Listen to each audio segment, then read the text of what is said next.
കാറ്റത്തെ കിളിക്കൂടിൻ്റെ ഒരു അപ്കമിങ് എപ്പിസോഡിലേക്ക് എല്ലാവർക്കും സ്വാഗതം.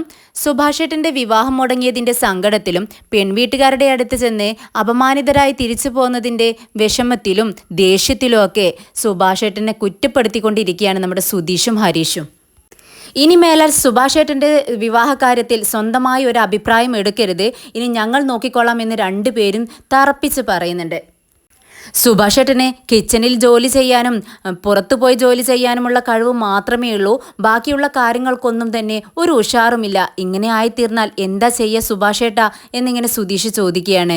അപ്പോൾ സുഭാഷേട്ടൻ പറയുന്നുണ്ട്, അത് സുധീഷ് നീ എന്നോട് ക്ഷമിക്കേ, എൻ്റെ വിവാഹം കഴിഞ്ഞാലല്ലേ ഹരീഷിൻ്റെ വിവാഹം നടത്താൻ പറ്റൂ, അതുകൊണ്ടാണ് ഏതെങ്കിലും ഒരു പെൺകുട്ടിയെ വിവാഹം കഴിച്ചാക്കാമെന്ന് ചിന്തിച്ചത്. ഇത് കേട്ട് സുധീഷ് ചോദിക്കുന്നുണ്ട്, എന്താ സുഭാഷേട്ട ഈ പറയുന്നത്? അനിയൻ്റെ വിവാഹം നടത്താൻ വേണ്ടി ഇഷ്ടമില്ലാത്തൊരു പെൺകുട്ടിയെ വിവാഹം കഴിക്കാൻ വേണ്ടി ആരെങ്കിലും തീരുമാനമെടുക്കുമോ? അത് നീതു പാവമല്ലേടാ, അന്ന് വീടും വീട്ടുകാരും വേണ്ടാന്ന് വെച്ച് നിന്നെ വിശ്വസിച്ചുകൊണ്ട് ഈ വീട്ടിലേക്ക് കയറി വന്നു. പക്ഷേ നീ ആ കുട്ടിയെ വീണ്ടും തിരിച്ചാ വീട്ടിൽ കൊണ്ടുപോയി വിടുകയും ചെയ്തു.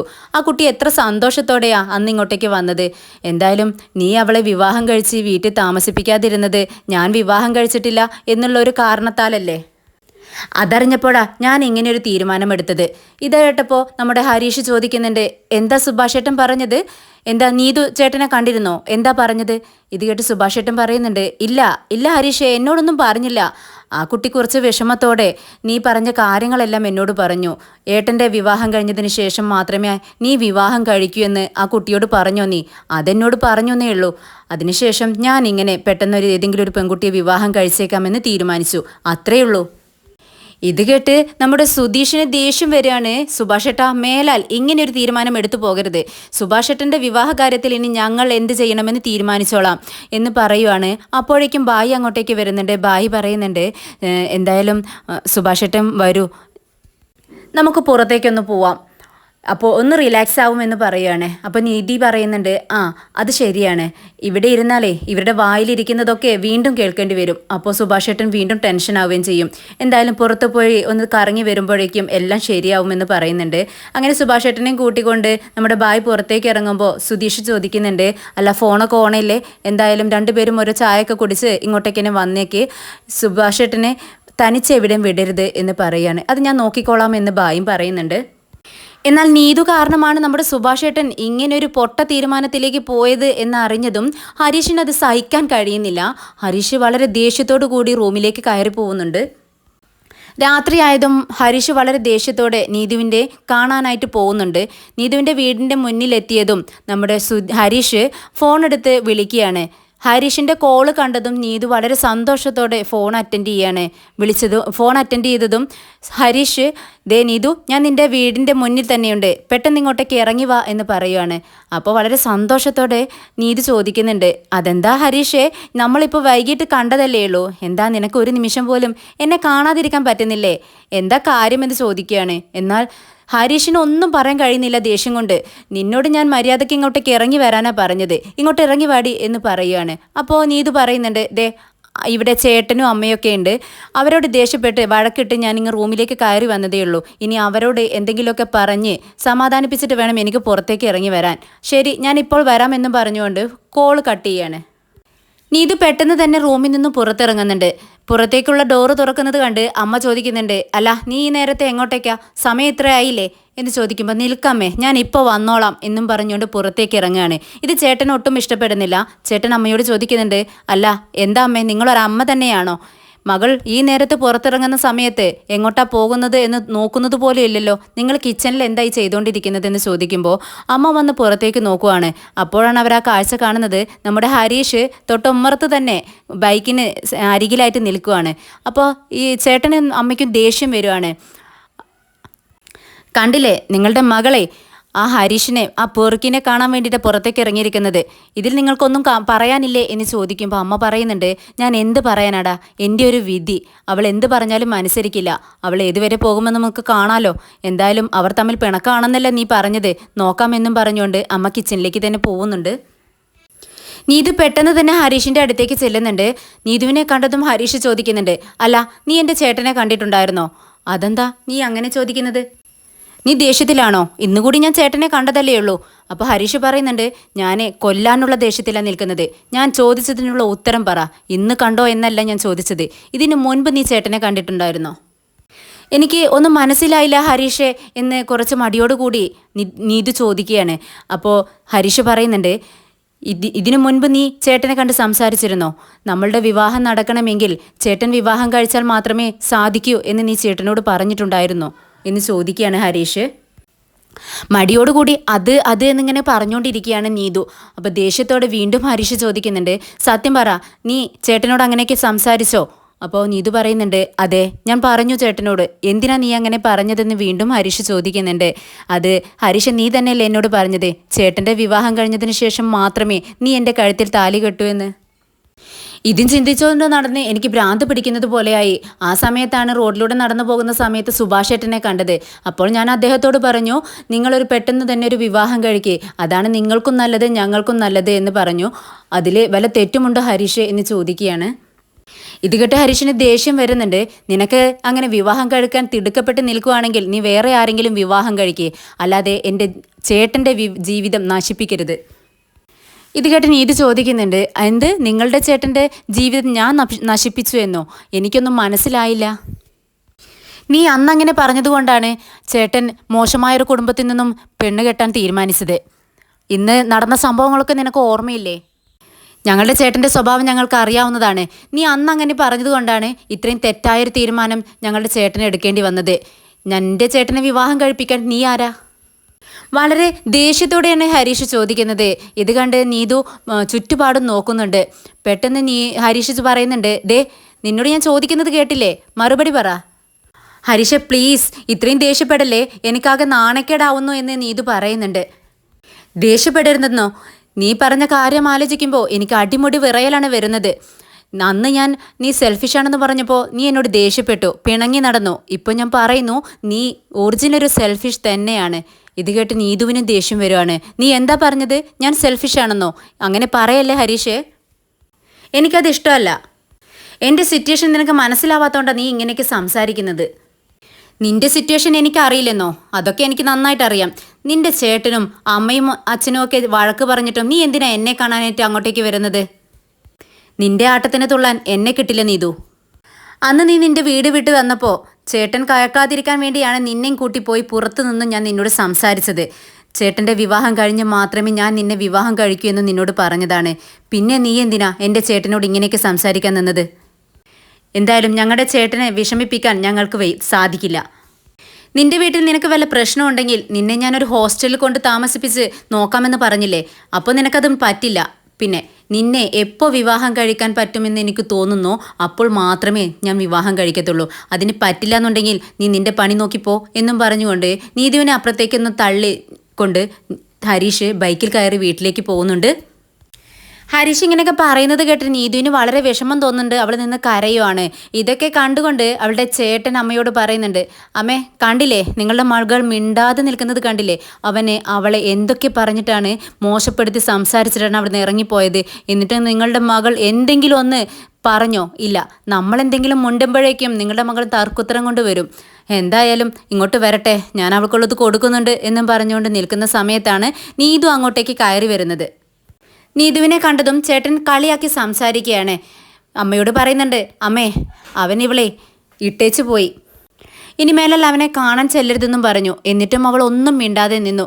ഇത് കേട്ട് അമ്മയ്ക്ക് ദേഷ്യം വരികയാണ്. അമ്മ പറയുന്നുണ്ട്, എനിക്ക് മനസ്സിലായേ, ഇങ്ങനത്തെ ഇവനാണോ നിന്നെ വിവാഹം കഴിഞ്ഞ് പൊന്നുപോലെ നോക്കാൻ പോകുന്നത്? ഇല്ല, അവൻ നിന്നെ ഇട്ടേച്ച് പോകുമെന്ന് പറഞ്ഞുകൊണ്ട് അമ്മ അങ്ങോട്ടേക്ക് പോവുകയാണ്. എന്നാൽ നീതുവിന് ഇതൊക്കെ കേട്ട് വളരെ വിഷമം തോന്നുവാണ്. പെട്ടെന്ന് റൂമിലേക്ക് ഓടിക്കയറി ഡോർ ലോക്ക് ചെയ്ത് അവിടെ നിന്ന് കരയുവാണ്. ഇതേ സമയം ഭായി സുഭാഷേട്ടനെ കൊണ്ട് തൻ്റെ വീട്ടിലേക്കാണ് ചെല്ലുന്നത്. ചാന്ദിനി ഉമ്മറത്ത് തന്നെ നിൽക്കുന്നുണ്ട്. വിവാഹ നിശ്ചയം മുടങ്ങിയ വിവരമൊക്കെ ഭായി സ്വന്തം പെങ്ങളോട് പറയുകയാണ്. ചാന്ദിനിക്ക് ഒരുപാട് വിഷമം തോന്നുന്നുണ്ട്. അങ്ങനെ സുഭാഷേട്ടനെ അകത്തേക്ക് ഇരിക്കാൻ വേണ്ടി ക്ഷണിക്കുകയാണ്. സുഭാഷേട്ടൻ അവിടെ ഉമ്മറത്ത് തന്നെ കസേരയിൽ ഇരിക്കുകയാണ്. ഭായി വിഷമിക്കേണ്ട എന്ന് സുഭാഷേട്ടനോട് പറയുന്നുണ്ട്. അപ്പോൾ സുഭാഷേട്ടൻ പറയുന്നുണ്ട്, ഹരീഷിൻ്റെ ജീവിതം സുഖമായിട്ടിരിക്കണം എന്ന് മാത്രമേ ഞാൻ ചിന്തിച്ചുള്ളൂ. അതുകൊണ്ടാണ് ഇങ്ങനെ ഒരു വിവാഹത്തിന് ഞാൻ തയ്യാറെടുത്തത്. പെട്ടെന്ന് ചാന്ദിനി കാപ്പിയുമായിട്ട് അങ്ങോട്ടേക്ക് വരികയാണ്. സുഭാഷേട്ടൻ്റെ കയ്യിൽ കൊടുക്കുന്നുണ്ട്. അപ്പോൾ ബായി പറയുന്നുണ്ട് സുഭാഷ് ഏട്ടൻ അത് കുടിക്ക് എന്നിട്ട് സംസാരിക്കാമെന്ന് പറയാണ്. ഒരു പുഞ്ചിരിയോട് കൂടി സുഭാഷ് ഏട്ടൻ പറയുന്നുണ്ട്, എൻ്റെ മനസ്സിൽ നീതുവിൻ്റെ സന്തോഷം മാത്രമേ ഉണ്ടായിരുന്നുള്ളൂ.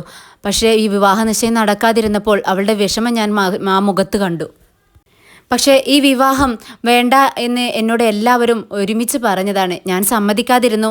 അതുകൊണ്ടാണ് ഈ വിവാഹത്തിലേക്ക് വീണ്ടും പോയത്. എന്തായാലും അത് മുടങ്ങി. ഇത് കേട്ടപ്പോൾ ബായി ചോദിക്കുന്നുണ്ട്, ഈ വിവാഹം മുടങ്ങിയതിൽ നിങ്ങൾക്ക് സങ്കടമില്ലേ, വിഷമമില്ലേ എന്ന് ചോദിക്കുകയാണ്. ഒരു പുഞ്ചിരിയോട് കൂടി സുഭാഷ് ഏട്ടൻ പറയുന്നുണ്ട്, ഇല്ല, ഞാൻ എന്തിനു വിഷമിക്കണം, ഞാൻ ആഗ്രഹിച്ചതല്ലല്ലോ ഈ വിവാഹം. എല്ലാവരുടെയും സന്തോഷത്തിന് വേണ്ടി, മറ്റുള്ളവരുടെ സന്തോഷത്തിന് വേണ്ടി മാത്രമാണ് ഞാൻ ഈ വിവാഹത്തിന് ഒരുങ്ങിയത്. അതുകൊണ്ട് എനിക്കൊരു വിഷമവും ഇല്ല. പിന്നെ ഒരു വിഷമം മാത്രമേ ഉള്ളൂ, എൻ്റെ വിവാഹം ഇങ്ങനെ നീണ്ടുപോയാൽ ഹരീഷിൻ്റെ വിവാഹം നീളും. ആ ഒരു വിഷമം മാത്രമേ എനിക്കുള്ളൂ. ഇത് കേട്ട് അനീഷ് ഒന്ന് തിരിഞ്ഞു നോക്കുന്നുണ്ട്. ചാന്ദിനി ഇവരുടെ സംസാരം കേട്ട് ഇവരെ തന്നെ നോക്കി നിൽക്കുകയാണ്. പെട്ടെന്ന് അനീഷ് ചോദിക്കുകയാണ്, എനിക്ക് നിങ്ങളോട് ഇത് ചോദിക്കാമോ എന്ന് അറിയില്ല, എങ്കിലും ഞാൻ ചോദിക്കുകയാണ്, എൻ്റെ പെങ്ങളെ സുഭാഷ് ഏട്ടനെ വിവാഹം കഴിച്ചുകൂടെ എന്ന് ചോദിക്കുമ്പോൾ സുഭാഷ് ഏട്ടൻ ശരിക്കും ഒന്ന് ഞെട്ടുന്നുണ്ട്. അല്ല സുഭാഷ് ഏട്ടൻ എവിടെയൊക്കെ പെൺകുട്ടികളെ തിരഞ്ഞു നടക്കുന്നു, നിങ്ങളുടെ കണ്ണിൽ എൻ്റെ പെങ്ങളെ കാണുന്നില്ലേ, അവളെ വിവാഹം കഴിച്ചുകൂടെ? സുഭാഷ് ഏട്ടന് ഒന്നും മിണ്ടാൻ കഴിയുന്നില്ല. പിന്നീട് അനീഷ് പറയുന്നുണ്ട്, എൻ്റെ പെങ്ങളെ ഞാൻ ഈ നാട്ടിലേക്ക് കൊണ്ടുവന്നത് അവളുടെ നല്ലൊരു ജീവിതത്തിന് വേണ്ടി മാത്രമാണ്. സുഭാഷ് ഏട്ടൻ അവളെ വിവാഹം കഴിച്ചാൽ എനിക്ക് അതിൽ മാത്രം സന്തോഷം വേറെയില്ല. അവൾക്ക് നല്ലൊരു ജീവിതം കിട്ടുകയും ചെയ്യും. പെട്ടെന്ന് സുഭാഷ് ഏട്ടൻ പറയുന്നുണ്ട്, ദേ അനീഷേ, നീ ഒന്നും മിണ്ടാതിരിക്കുന്നുണ്ടോ? നീ എന്താ പറയുന്നതെന്ന് നിനക്ക് വല്ല ബോധ്യമുണ്ടോ എന്ന് ചോദിക്കുകയാണ്. അപ്പോൾ അനീഷ് പറയുന്നുണ്ട്, എന്താ സുഭാഷ് ഏട്ടാ, എൻ്റെ പെങ്ങളെ വിവാഹം കഴിച്ചുകൂടെ? ഞങ്ങൾക്ക് പണമില്ലാത്തത് കൊണ്ടാണോ അതോ വീടില്ലാത്തത് കൊണ്ടോ? പക്ഷേ സുഭാഷ് ഏട്ടൻ പറയുന്നുണ്ട്, അതൊന്നുമല്ല. നീ എന്തൊക്കെയാണ് ഈ പറയുന്നത്? നീ എന്താ ഇപ്പോൾ ഒരു ലൂസ് മാതിരി ഇങ്ങനെയൊക്കെ സംസാരിച്ചുകൊണ്ടിരിക്കുന്നത്? ഇപ്പോൾ ഇങ്ങനെയൊക്കെ പറയാൻ എന്താ ഇപ്പോൾ ഇവിടെ ഉണ്ടായേ എന്ന് ചോദിക്കുമ്പോൾ അനീഷ് പറയുന്നുണ്ട്, ഇപ്പോൾ മാത്രമല്ല, ഞാൻ ഇതിനു മുൻപും ഇക്കാര്യത്തെക്കുറിച്ച് നിങ്ങളോട് സംസാരിച്ചിട്ടുണ്ട്. ഇങ്ങനെ പെണ്ണ് നോക്കി നടക്കുന്നത് എന്തിനാ? എൻ്റെ പെങ്ങളെ കെട്ടിക്കൂടെ എന്ന് ഞാൻ ചോദിച്ചപ്പോൾ അത് ചിരിച്ചു തള്ളുകയാണ് ചെയ്തത്. അന്നും ഞാൻ കാര്യമായിട്ടാണ് ഇക്കാര്യം പറഞ്ഞത്, ഇന്നും കാര്യമായിട്ട് തന്നെയാണ് പറയുന്നത്. എൻ്റെ പെങ്ങളെ നിങ്ങൾ വിവാഹം കഴിക്കാൻ. അവൾ എൻ്റെ പെങ്ങളായതുകൊണ്ടല്ല കേട്ടോ ഞാൻ പറയുന്നത്. അവൾ നല്ല പെൺകുട്ടിയാണ്, നിങ്ങളെ നന്നായിട്ട് നോക്കും, നിങ്ങൾ അവളെയും നന്നായിട്ട് നോക്കുമെന്ന് എനിക്ക് ഉറപ്പുണ്ട്. അതുകൊണ്ട് നല്ലൊരു കുടുംബത്തിലേക്ക് അവൾ വിവാഹം കഴിച്ചു കൊടുത്തു എന്ന് എനിക്കൊരു തൃപ്തിയും ഉണ്ടാവും. ഇതൊക്കെ കേട്ട് ആകെ എന്ത് പറയണമെന്നറിയാതെ ഞെട്ടിയിരിക്കുകയാണ് നമ്മുടെ സുഭാഷ് ഏട്ടൻ. എന്നാൽ ഇതൊക്കെ കേട്ട് മറ്റൊരാൾ അവിടെ സന്തോഷിച്ച് നിൽക്കുകയാണ്. ഒരു നാണത്തോടു കൂടി അവരെ രണ്ടുപേരെയും മാറി മാറി നോക്കിക്കൊണ്ട് ചാന്ദിനി തൊട്ട് പിറകിൽ നിൽക്കുന്നുണ്ട്. ഇത് കേട്ടതും സുഭാഷ് ഏട്ടൻ പതിയെ തല തിരിച്ച് ചാന്ദിനിയുടെ മുഖത്തേക്ക് നോക്കുവാണ്. ചാന്ദിനിയാണെങ്കിൽ സുഭാഷ് ഏട്ടൻ്റെ ആ നോട്ടം കണ്ട് ഒരു ചിരിയോടുകൂടിയും നാണത്തോടു കൂടിയും സുഭാഷ് ഏട്ടൻ്റെ കണ്ണുകളിലേക്ക് നോക്കുവാണ്. സുഭാഷ് ഏട്ടനും ചാന്ദിനിയും കൂടി ഒരു നിമിഷം അങ്ങനെ നോക്കി നിൽക്കുന്നുണ്ട്. പെട്ടെന്ന് ചാന്ദിനി നാണത്തോടു കൂടി ഓടി അകത്ത് കയറി ഡോറിന് പിറകിൽ ഇങ്ങനെ മറഞ്ഞു നിന്നുകൊണ്ട് തല പുറത്തേക്കിട്ട് നമ്മുടെ സുഭാഷ് ഏട്ടനെ നോക്കി നിൽക്കുകയാണ്. അത് കണ്ടതും സുഭാഷ് ഏട്ടൻ മനസ്സിൽ ചിന്തിക്കുന്നുണ്ട്, അല്ല എന്ത് പറ്റി ചാന്ദിനിക്ക്? അവൾ ഇത്ര നാണത്തോടു കൂടി അകത്തേക്ക് ഓടണമെങ്കിൽ അവൾക്കും ഈ വിവാഹത്തിന് സമ്മതമായിരിക്കുമോ? അവൾക്കും എന്നെ ഇഷ്ടമായിരിക്കുമോ എന്ന് മനസ്സിൽ ചിന്തിക്കുകയാണ്. പിന്നീട് ഒന്നുകൂടി സുഭാഷ് ഏട്ടൻ പിറകിലേക്ക് തിരിഞ്ഞു നോക്കുന്നുണ്ട്. അപ്പോഴും ചാന്ദിനി ചിരിച്ചുകൊണ്ട് ഡോറിന് പിറകിൽ നിന്നുകൊണ്ട് സുഭാഷ് ഏട്ടനെ തന്നെ നോക്കുകയാണ്. ചാന്ദിനിയുടെ ആ നോട്ടത്തിൽ നിന്നും സുഭാഷ് ഏട്ടനോട് അവൾക്കുള്ള സ്നേഹം സുഭാഷ് ഏട്ടന് മനസ്സിലാവുകയാണ്. അതുകൊണ്ട് തന്നെ സുഭാഷ് ഏട്ടന് തിരിച്ചും ആ സ്നേഹം തോന്നുന്നുണ്ട്. പിന്നീട് ഒരു സ്വപ്നലോകത്തെന്ന് പോലെ രണ്ടുപേരും നിൽക്കുകയാണ്. ആ നോട്ടം അങ്ങോട്ടും ഇങ്ങോട്ടും മാറുന്നില്ല. സുഭാഷ് ഏട്ടൻ്റെ ചിരിയോടുകൂടിയുള്ള ചാന്ദിനിയുടെ നേരെയുള്ള നോട്ടം കണ്ട് അനീഷും ചിരിച്ചുകൊണ്ട് നിൽക്കുന്നുണ്ട്. അങ്ങനെ സുഭാഷ് ഏട്ടനെ ചാന്ദിനിയെ നന്നായിട്ട് ഇഷ്ടപ്പെടുകയാണ്. പിന്നീട് സൈക്കിൾ ചവിട്ടിക്കൊണ്ട് അവിടെ നിന്നും വീട്ടിലേക്ക് പുറപ്പെടുകയാണ്. ആ രാത്രിയിൽ ചാന്ദിനിയുടെ മനസ്സിൽ വിചാരിച്ചുകൊണ്ട് അങ്ങനെ സൈക്കിൾ ചവിട്ടി വീട്ടിലേക്ക് വരുവാണ് സുഭാഷ് ഏട്ടൻ. സുഭാഷ് ഏട്ടൻ്റെ മനസ്സിൽ ചാന്ദിനി വന്ന മുതൽ അവളെ കാണുന്ന ഓരോ നിമിഷവും ചാന്ദിനി സ്നേഹത്തോടെ അവന് ചോറ് വിളമ്പി കൊടുത്തിരുന്നതും എല്ലാം സുഭാഷിൻ്റെ മനസ്സിലേക്ക് ഓരോ ചിത്രങ്ങളായി ഇങ്ങനെ മാറി മിന്നി മിന്നി വരുവാണ്. ഇതേ സമയം ഹരീഷ് ആണെങ്കിൽ ആകെ ടെൻഷനായിട്ട് വീട്ടിൽ അങ്ങോട്ടും ഇങ്ങോട്ടും ഇങ്ങനെ നടന്നുകൊണ്ടിരിക്കുകയാണ്. സുഭാഷ് ഏട്ടനെ കാണാനുമില്ല. പിന്നെ നീതുവിനുമായിട്ട് വഴക്കിട്ടതിൻ്റെയൊക്കെ ഒരു ദേഷ്യത്തിലാണ് അവൻ. എന്നാൽ നീതു ആണെങ്കിൽ സങ്കടത്തോടെ ഹരീഷിൻ്റെ വിളിയും കാണാത്തത് കൊണ്ട് പെട്ടെന്ന് ഫോൺ എടുത്ത് ഹരീഷിന് മെസ്സേജ് ചെയ്യാണ്. ഹരീഷ് ഇത് കാണുന്നുണ്ട്, റിപ്ലൈ കൊടുക്കുന്നില്ല. പിന്നീട് നീതു ഹരീഷിനെ വിളിക്കുന്നുണ്ട്. എന്നാൽ ഹരീഷ് കോള് കട്ട് ചെയ്തുകൊണ്ടേ ഇരിക്കുകയാണ്. നീതു ആണെങ്കിൽ തുടരെ വിളിച്ചുകൊണ്ടിരിക്കുകയാണ്. ശല്യം കാരണം ഹരീഷ് പെട്ടെന്ന് കോൾ അറ്റൻഡ് ചെയ്യുന്നുണ്ട്. എന്തിനാ നീ ഇങ്ങനെ വിളിച്ചുകൊണ്ടിരിക്കുന്നതെന്ന് ചോദിക്കുമ്പോൾ നീതു പറയുന്നുണ്ട്, പ്ലീസ് ഹരീഷ്, നീ എന്തിനാ എന്നെ ഇങ്ങനെ വിഷമിപ്പിക്കുന്നത്? എന്തിനാ ഇക്കാര്യം പറഞ്ഞുകൊണ്ട് നീ എൻ്റെ വീട്ടിലേക്ക് വന്നത്? നാളെ ഞാൻ വർക്ക്ഷോപ്പിൽ വരുന്ന സമയത്ത് നിനക്ക് ഇക്കാര്യം എന്നോട് പറയാമായിരുന്നല്ലോ. എല്ലാവരുടെയും മുന്നിൽ വെച്ച് നീ എന്നെ നാണം കെടുത്തിയില്ലേ? എൻ്റെ ചേട്ടനും അമ്മയൊക്കെ വളരെ മോശമായിട്ട് നിന്നെ കുറിച്ച് സംസാരിച്ചു. അതൊക്കെ ഞാൻ കേൾക്കേണ്ടി വന്നില്ലേ എന്ന് ചോദിക്കുമ്പോൾ ഹരീഷിന് ദേഷ്യം വരുന്നുണ്ട്. പിന്നെ നിന്നോട് ഞാൻ എങ്ങനെ സംസാരിക്കണം? ഇനി മേലാൽ നീ എന്നെ വിളിക്കരുത് എന്നും പറഞ്ഞുകൊണ്ട് ദേഷ്യത്തോടെ പെട്ടെന്ന് കോള് കട്ട് ചെയ്യാണ്. പക്ഷെ നീ ഇത് വീണ്ടും വിളിക്കുന്നത് കണ്ട് ഹരീഷ് ഫോൺ സ്വിച്ച് ഓഫ് ചെയ്ത് വെക്കുന്നുണ്ട്. സുധീഷ് പെട്ടെന്ന് അകത്തുനിന്ന് നികേഷിൻ്റെ അടുത്തേക്ക് വരുന്നുണ്ട്. ഇവിടെ ചേട്ടൻ വന്നോ എന്ന് ചോദിക്കുകയാണ്. ഇല്ല, ചേട്ടനെ കാണാത്തത് കൊണ്ട് ഞാനും കാത്തു നിൽക്കുകയാണ്. ചേട്ടൻ എവിടെ പോയി കാണും എന്ന് പറയുമ്പോൾ നിധി അപ്പുറത്തേക്ക് നിന്നും വരുന്നുണ്ട്. നിധി പറയുന്നുണ്ട്, എന്താ നിങ്ങളെല്ലാവരും കൂടി ചോദ്യത്തിന് മേൽ ചോദ്യം ചോദിച്ച് അദ്ദേഹത്തെ വിഷമിപ്പിച്ചില്ലേ? അതുകൊണ്ട് തന്നെ ചേട്ടന് വളരെ വിഷമമായി കാണും. ഇത് കേട്ട് സുധീഷ് പറയുന്നുണ്ട്, എന്ത് ചെയ്യാനാ, ചേട്ടൻ ഇങ്ങനെ ഓരോ കാര്യങ്ങളൊക്കെ ചെയ്താൽ പിന്നെ പറയാതിരിക്കാൻ പറ്റുമോ? അപ്പോൾ നിധി പറയുന്നുണ്ട്, എന്തായാലും അത് വിട്ടേക്ക്, ഇനി ആരും അതിനെക്കുറിച്ച് സംസാരിക്കേണ്ട, നമുക്ക് ചേട്ടൻ്റെ അടുത്ത് വളരെ ഹാപ്പി ആയിട്ട് നിൽക്കാം. അപ്പോൾ ചേട്ടനും ഒന്ന് റിലാക്സ് ആവും. അപ്പോഴാണ് ജനൽ വഴി നികേഷ് നമ്മുടെ സുഭാഷ് ചേട്ടൻ സൈക്കിൾ ചവിട്ടി വരുന്നത് കാണുന്നത്. ദേ ചേട്ടൻ വരുന്നു എന്ന് പറയുകയാണ്.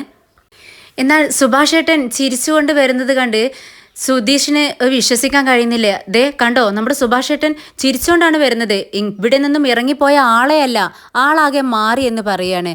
അപ്പോൾ ഹരീഷ് പറയുന്നുണ്ട്, എന്താ നമ്മുടെ സുഭാഷ് ചേട്ടൻ്റെ സ്വഭാവം നമുക്ക് അറിയാവുന്നതല്ലേ, എന്ത് സംഭവിച്ചാലും അതങ്ങ് വിട്ടേക്കും, പിന്നീട് ഹാപ്പി ആവും.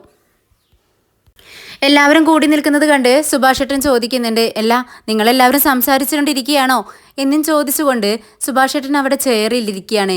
ചിരിച്ചുകൊണ്ട് അങ്ങനെ ഇരിക്കുന്നത് കണ്ട് ഇവർക്ക് ആർക്കും എന്ത് പറ്റി ചേട്ടനെന്ന് മനസ്സിലാവുന്നില്ല. നിധിയും സുധീഷും ഹരീഷും ഒക്കെ പരസ്പരം നോക്കുവാണ്. നിധി എന്താ എന്ന് ഇങ്ങനെ സുധീഷിനോട് ചോദിക്കുന്നുണ്ട്. ചേട്ടൻ ചിരിച്ചുകൊണ്ടിരിക്കുന്നത് കണ്ട് സുധീഷ് ചോദിക്കുന്നുണ്ട്, എന്ത് പറ്റി സുഭാഷ് ചേട്ടാ, എന്താ ചിരിക്കുന്നത്? ഏയ് ഒന്നുമില്ലടാ. അല്ല നിങ്ങളൊക്കെ ഭക്ഷണം കഴിച്ചോ എന്ന് ചോദിക്കുകയാണ്. ഇല്ല, ഞങ്ങളാരും ഒന്നും കഴിച്ചില്ല. പിന്നെ ഭക്ഷണം ഇവിടെ കൊണ്ടുവന്ന് വെച്ചിട്ടുണ്ടല്ലോ, എന്താ കഴിക്കാന്നതിന്, ഇത്രയും നേരമായില്ലേ എന്ന് ചോദിക്കുമ്പോൾ സുധീഷ് പറയുന്നുണ്ട്, ചേട്ടൻ വരട്ടെ എന്ന് വിചാരിച്ചു, ഒരുമിച്ചിരുന്ന് ഭക്ഷണം കഴിക്കാമെന്ന് വിചാരിച്ചിട്ടാ ഞങ്ങൾ ഇത്രയും നേരം കഴിക്കാതിരുന്നത്. പെട്ടെന്ന് സുഭാഷ് ചേട്ടൻ എഴുന്നേറ്റുകൊണ്ട് പറയുന്നുണ്ട്, നിധി നീ ഭക്ഷണമൊക്കെ എടുത്തു വെക്കേ, ചേട്ടൻ ചെന്ന് ഡ്രസ്സെല്ലാം മാറ്റിയിട്ട് വരാമെന്നും പറഞ്ഞുകൊണ്ട് സുഭാഷ് ചേട്ടൻ റൂമിലേക്ക് പോകുന്നുണ്ട്. പെട്ടെന്ന് നിധി നികേഷിനെ വിളിക്കുകയാണ്. നികേഷ്, നീ എന്നെ ഒന്ന് ഹെൽപ്പ് ചെയ്യാൻ വാ, നമുക്ക് ഭക്ഷണമൊക്കെ എടുത്തു വെക്കാം. ഇതും പറഞ്ഞുകൊണ്ട് കിച്ചണിലേക്ക് പോകുന്ന നിധിയോട് സുധീഷ് ചോദിക്കുന്നുണ്ട്, എന്താ ചേട്ടനിൻ്റെ പെരുമാറ്റമൊക്കെ വ്യത്യാസമുണ്ടല്ലോ, ചിരിച്ചുകൊണ്ടിരിക്കുന്നു. ഇത് കേട്ട് നിധി പറയുന്നുണ്ട്, നിങ്ങളൊന്നും മിണ്ടാതിരിക്കുന്നുണ്ടോ, അതങ്ങ് വിട്ടേക്ക് എന്നും പറഞ്ഞുകൊണ്ട് ചോറൊക്കെ എടുത്തു വെക്കാനായി നിധി കിച്ചണിലേക്ക് പോവാണ്. അങ്ങനെ നിധിയും നികേഷും ഭക്ഷണമെല്ലാം എടുത്ത് ഹാളിലേക്ക് വരുവാണ്. സുഭാഷ് ചേട്ടൻ പതിവിലും ഉഷാറോടുകൂടി പെട്ടെന്ന് ഡ്രസ്സെല്ലാം ചേഞ്ച് ചെയ്ത് അവരുടെ അടുത്തേക്ക് വരികയാണ്. എല്ലാവർക്കും പ്ലേറ്റ് വെച്ച് വിളമ്പി കൊടുക്കുന്നുണ്ട്. ഇനി എല്ലാവരും കഴിക്കുക എന്ന് പറഞ്ഞുകൊണ്ട് പതിവിലും ഉത്സാഹത്തോടെ ഇരുന്ന് ഭക്ഷണം കഴിക്കുന്ന ചേട്ടനെ കണ്ട് എല്ലാവരും ചേട്ടനെ തന്നെ ആകാംക്ഷയോടെ നോക്കിയിരിക്കുകയാണ്. ഇത് വിശ്വസിക്കാൻ കഴിയുന്നില്ല. ചേട്ടൻ പുറത്തു പോയി വരുമ്പോഴേക്കും വളരെ വിഷമത്തിലായിരിക്കും തിരിച്ചു വരുന്നത് എന്ന് വിചാരിച്ചിരിക്കുന്ന ഇവരുടെ മുന്നിലേക്ക് പതിവിലും സന്തോഷത്തോടെ വരുന്ന ചേട്ടനെയാണ് കാണുന്നത്. അതുകൊണ്ട് തന്നെ അവർക്കത് വിശ്വസിക്കാൻ കഴിയാതെ ഇരിക്കുകയാണ്. നമ്മുടെ നികേഷ് അത് തുറന്ന് ചോദിക്കുന്നുണ്ട്, എന്താ ചേട്ടാ, ചേട്ടൻ ഇങ്ങനെ വിഷമിച്ചിട്ടായിരിക്കും വരുന്നതെന്നാണ് വിചാരിച്ചത്, പക്ഷേ പതിവിലും സന്തോഷത്തോടെ ചിരിച്ചുകൊണ്ടാണല്ലോ ഇരിക്കുന്നത്. ഇത് കേട്ട് സുഭാഷ് ചേട്ടൻ പറയുന്നുണ്ട്, എന്താടാ എനിക്ക് ചിരിക്കാനും പാടില്ലേ, ചിരിച്ചാലും പ്രശ്നമാണോ എന്ന് ചോദിക്കുകയാണ്. പെട്ടെന്ന് നിധി മുഖം ചുളിച്ചുകൊണ്ട് മിണ്ടാതിരിയടാ എന്ന് പറയാൻ നികേഷിനോട്. ശരി ഓക്കെ എന്ന് നികേഷും തലയാട്ടിക്കൊണ്ട് പറയുന്നുണ്ട്. പെട്ടെന്ന് സുധീഷ് ചോദിക്കുന്നുണ്ട്, സുഭാഷ് ചേട്ടാ നിങ്ങൾക്ക് വിവാഹം മുടങ്ങിയതിൽ ഒട്ടും വിഷമം തോന്നുന്നില്ലേ എന്ന് ചോദിക്കുമ്പോൾ സുഭാഷ് ചേട്ടൻ പറയുന്നുണ്ട്, എടാ നടന്നതിൽ വിഷമിച്ചിട്ട് എന്താ കാര്യം, അതെന്നെ ചിന്തിച്ചുകൊണ്ടിരിക്കാൻ പറ്റുമോ? പണ്ടുള്ളവർ പറയില്ലേ, നമുക്കുള്ളത് വിധിച്ചത് നമുക്ക് തന്നെ കിട്ടും, ഇനി വിഷമിച്ചിട്ടൊന്നും കാര്യമില്ല, നിങ്ങൾ ഭക്ഷണം കഴിക്കാൻ നോക്ക് എന്ന് പറയുമ്പോൾ സുധീഷും ചിരിയോടുകൂടി ശരി ചേട്ടാ എന്നും പറഞ്ഞുകൊണ്ട് ഭക്ഷണം കഴിക്കുകയാണ്. പെട്ടെന്ന് സുധീഷ് ചോദിക്കുന്നുണ്ട്, സുഭാഷ് ചേട്ടാ ചായ കുടിച്ചിട്ട് വരാമെന്ന് പറഞ്ഞുകൊണ്ടല്ലേ നിങ്ങൾ ഇവിടെ നിന്നും പോയത്, എന്നിട്ട് എന്താ ഇത്ര നേരം വൈകിയതെന്ന് ചോദിക്കുമ്പോൾ സുഭാഷ് ചേട്ടൻ പറയുന്നുണ്ട്, ഞാൻ അനീഷിൻ്റെ വീട് വരെ ഒന്ന് പോയി. ശരി ശരി എന്നും പറഞ്ഞുകൊണ്ട് അവരങ്ങനെ ഭക്ഷണം കഴിക്കുമ്പോൾ സുഭാഷ് ചേട്ടനാണെങ്കിൽ അവിടെ നടന്ന സംഭവങ്ങളൊക്കെ മനസ്സിലോർത്തുകൊണ്ട് ചിരിച്ചുകൊണ്ടാണ് ഇരിക്കുന്നത്. നമ്മുടെ ചാന്ദിനിയുടെ മുഖത്തെ നാണവും ചിരിയും അനീഷ് എൻ്റെ പെങ്ങളെ വിവാഹം കഴിച്ചൂടെ എന്ന് ചോദിച്ച ചോദ്യവും ഒക്കെ ഇങ്ങനെ ആലോചിച്ച് ചിരിയോട് കൂടി ഇരുന്ന് ഭക്ഷണം കഴിക്കുകയാണ് സുഭാഷ് ഏട്ടൻ. ഇത് കണ്ട് നമ്മുടെ നിധിക്കും സന്തോഷമാവുകയാണ്. അങ്ങനെ സുഭാഷ് ഏട്ടൻ ഭക്ഷണം കഴിക്കലൊക്കെ കഴിഞ്ഞ് അച്ഛനുള്ള ചോറുമായിട്ട് ഉമ്മറത്തേക്ക് വരുവാണ്. ഇതേ സമയം അച്ഛനാണെങ്കിൽ ഉച്ചത്തെ സൗണ്ട് വെച്ച് പാട്ടൊക്കെ കേട്ടുകൊണ്ടിരിക്കുക. അച്ഛൻ അതിൻ്റെ സൗണ്ട് ഒന്ന് കുറക്കച്ച എന്ന് പറയുമ്പോൾ സൗണ്ട് കുറയ്ക്കുന്നുണ്ട്. ഇതാ ഭക്ഷണം കഴിക്കുമെന്ന് പറഞ്ഞ് കയ്യിൽ കൊടുക്കുവാണ്. സുഭാഷ് ഏട്ടൻ അവിടെ ഇരിക്കുന്നുണ്ട്. അങ്ങനെ സുഭാഷ് ഏട്ടനോട് അച്ഛൻ പറയുന്നുണ്ട്, എടാ നീ ആ വിവാഹം മുടങ്ങിയതും ആലോചിച്ചുകൊണ്ടിരിക്കേണ്ട കേട്ടോ. ഇത് ദൈവം മുടക്കിയെങ്കിൽ അത് നിനക്ക് നല്ലൊരു ജീവിതം അപ്പുറത്ത് കരുതി വെച്ചിട്ടുണ്ടാവും. അതിനു വേണ്ടിയിട്ടായിരിക്കും ഇത് മുടങ്ങിയതെന്ന് പറയുമ്പോൾ സുഭാഷ് ഏട്ടൻ അച്ഛൻ്റെ മുഖത്ത് നോക്കി ചിരിക്കുന്നുണ്ട്. എന്തായാലും കഴിഞ്ഞതെല്ലാം കഴിഞ്ഞു, നീ അതോർത്ത് വിഷമിക്കൊന്നും വേണ്ട. ഇങ്ങനെ പറഞ്ഞുകൊണ്ടിരിക്കുന്ന സമയത്ത് അച്ഛൻ തിരിഞ്ഞു നോക്കുവാണ്.